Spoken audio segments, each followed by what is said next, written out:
let it sit for a while now. Let the oil pool, and you can see there's oil on the head of the bolt there, or the end of it. There's oil up here, there's a little bit of oil back there.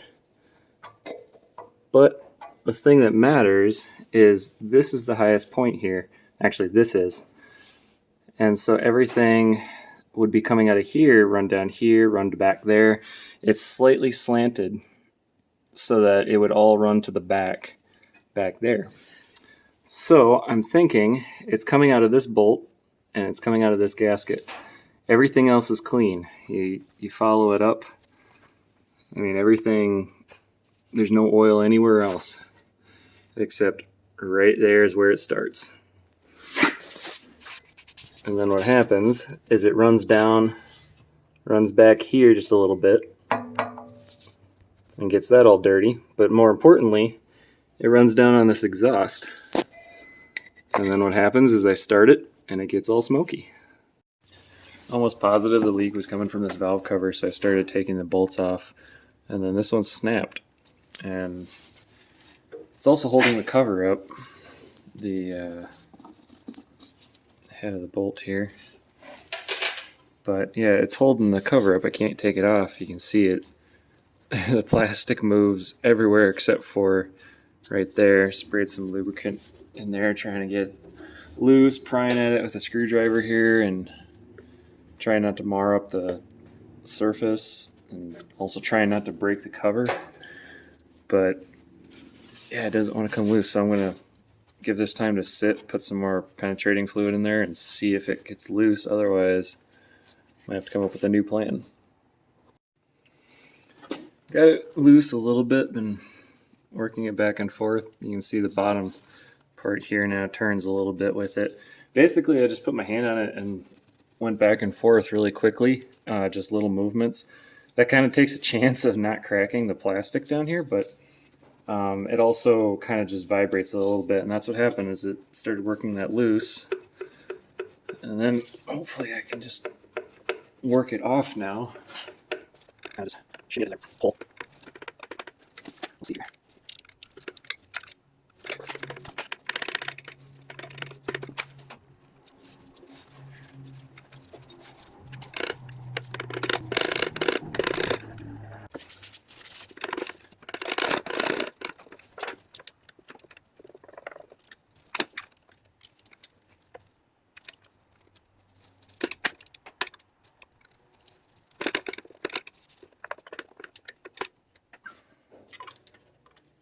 There.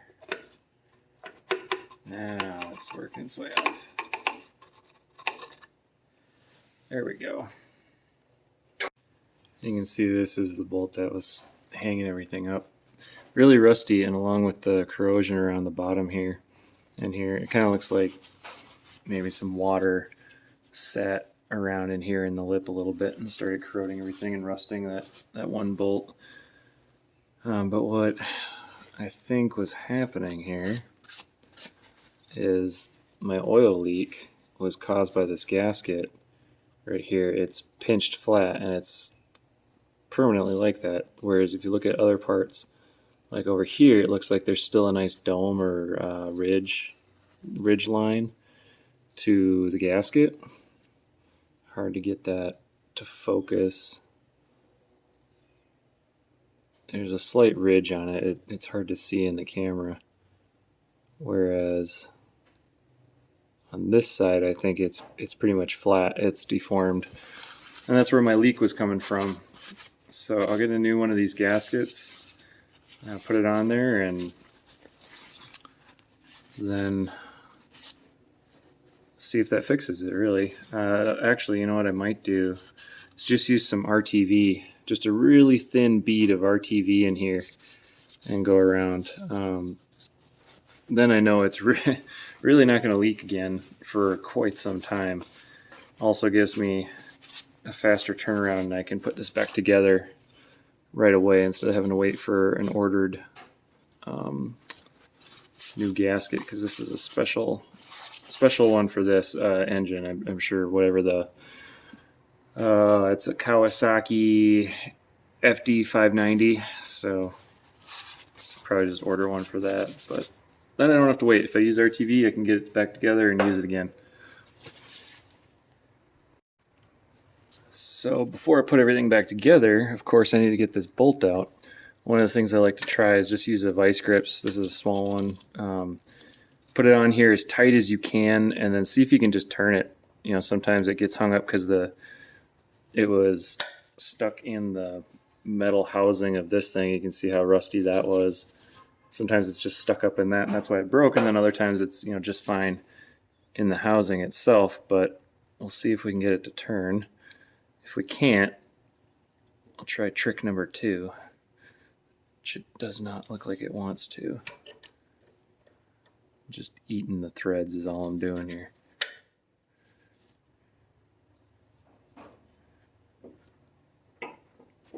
Yeah, I'm just chewing the threads. It's not actually turning. Okay, we'll try trick number 2.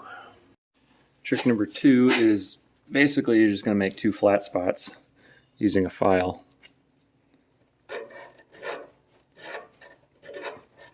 And then do the same thing. Just try and get it off with the vice grips, but you'll have 2 flats instead. You can also use a wrench.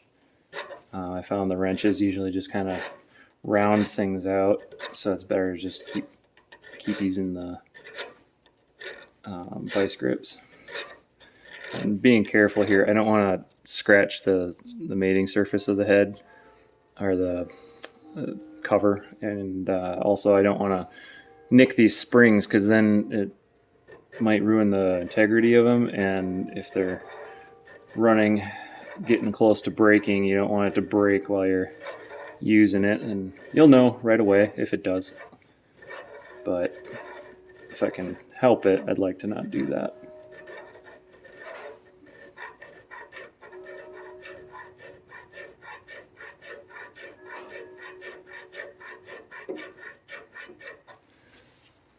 Of course, if this was broken off, like let's say it just broke off flush with this surface, my only option then is to really drill it out or get an easy out, a really, really small easy out. But easy outs tend to be so hard that they're brittle and they snap off inside the drilled hole, and then you end up drilling into hardened metal with a bit and you ruin your bit, and it just, life gets worse. So what I tend to do with those is I drill out as centered and as close to centered as possible, so that it's really just the threads that are left. Like you drilled out the diameter of the shank of the bolt, and then the threads that are remaining should have nothing really holding them in anymore. And I can take a pick or something pointy and kind of chisel them out. And then I can come back in with a thread cleaner or a tap and clean out the threads. But that's takes a lot of practice to do right. I don't do it right every time. There's been a couple times when it's worked, and there's been many other times when it does not work. So it takes a lot of patience, which I don't have. So I tend to not do a very good job. That's why I'm glad this broke off at the head and I have something to grab on here. And I'm just hoping that it does not snap again on me, and then I have to go the whole route of what I just described. So we'll see here.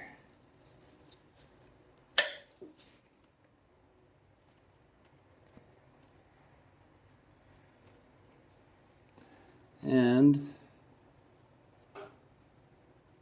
I can see it's going to snap on me. I'm twisting the metal. It's not really moving at the backside, back here. It's moving up here, but not back here. So I might be in trouble.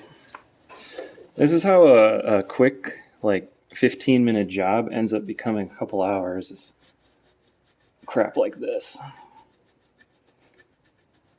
And so what I'm doing here is I'm just trying to wiggle it a little bit to get it to break free. The other option is, actually, I might do that. Other option is to get a torch or a blowtorch or a propane torch, something hot, and heat this up. And what you're trying to do is expand this metal, not necessarily the housing here, but the the bolt. You're expanding it a little bit, and then you can quench it with like a wet rag or just let it cool down sometimes even. And that breaks the rust loose or the corrosion loose on the inside. So I might try that because I really don't want to drill this thing out.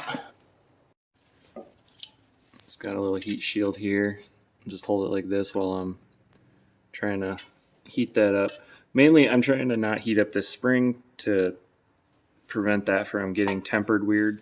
And also I don't want to burn my spark plug boot. So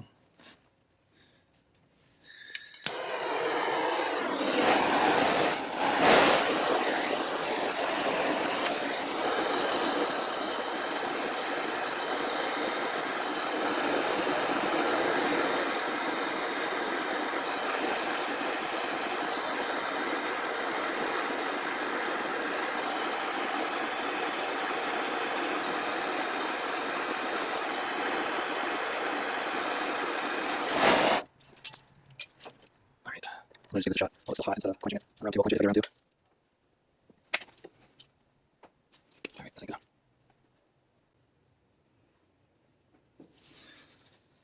go. I did not like it. The thing that I'm worried about quenching it is so this aluminum head here, and then you got a non-aluminum bolt. You quench the bolt, you're going to end up quenching the head, or, you know, kind of quenching the head as well. You could end up cracking the aluminum. And so I don't really want to do that. That's why I'm trying to do this while it's still hot. But it might be the route I have to go.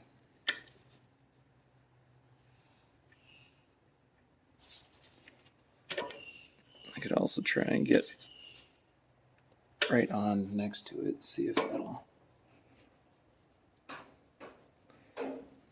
Oh, there it goes. There we go. There, it's loose. Hopefully you can see that the whole thing, the little white part at the back, that's the corrosion, that's spinning as well. So that's good. The whole thing is loose. I'm not going to touch it because it's still hot, but there we go.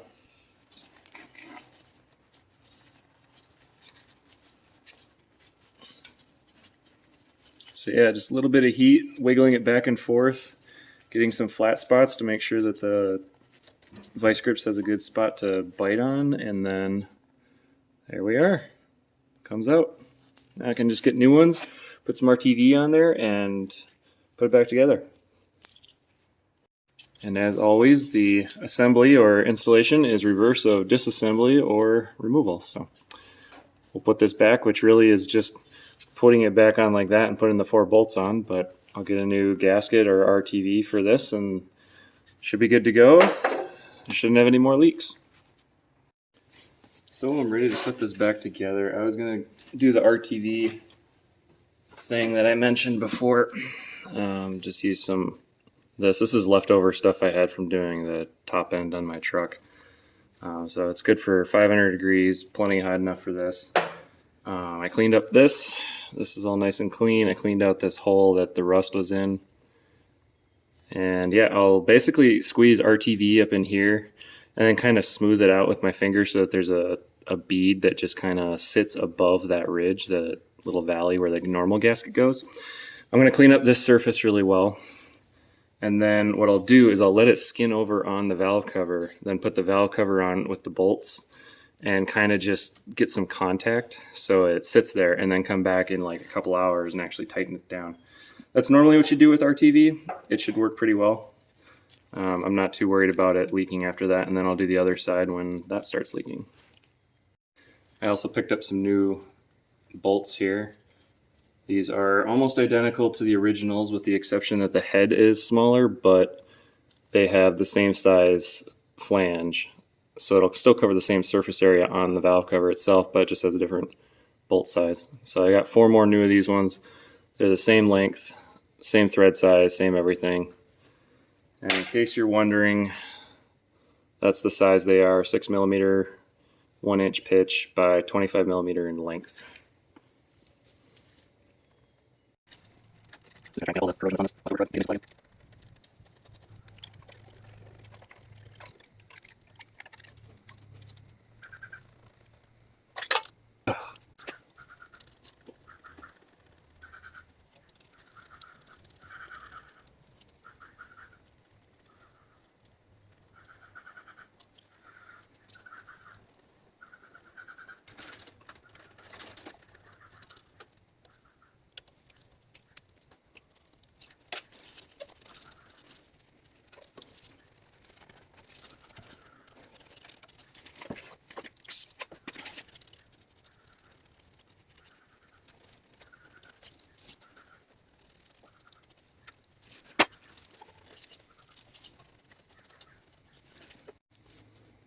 And here's what the RTV looks like. So I'm going to let this sit for about an hour, let it skin over. And then I'll put it on there with the bolts in, wait a little bit longer, and then tighten it down just a little bit. And then after that, I should be good. Here's the RTV that I put on. It's skinned over now, so it's tacky to the touch. I haven't tightened these down yet. They're just up against the plastic to kind of hold it. Like this one, you can see it's pretty loose. And I'm going to wait until there's a little more curing on this before I actually tighten it down. I don't want to tighten it down and smush out through some other spot any of the sealant. So I'll leave it for about 24 hours, then tighten it down, then start it back up, and everything should be good. It's been a couple days. This is well dried. It's cured all the way around here. So I'm just going to tighten this down really well, and not super tight, but tight enough that nothing's going to leak. It should have been pretty good before, but this will be the final tightening, and then I'll start it up. It's going to smoke the first time I start it just because there's all the oil that was running down here before that's still on that pipe, so it's going to definitely make smoke the first time I start this. But these are just going to be hand tight. I'll run it for a little bit, then I'll check it, make sure everything's good. And that's pretty much it.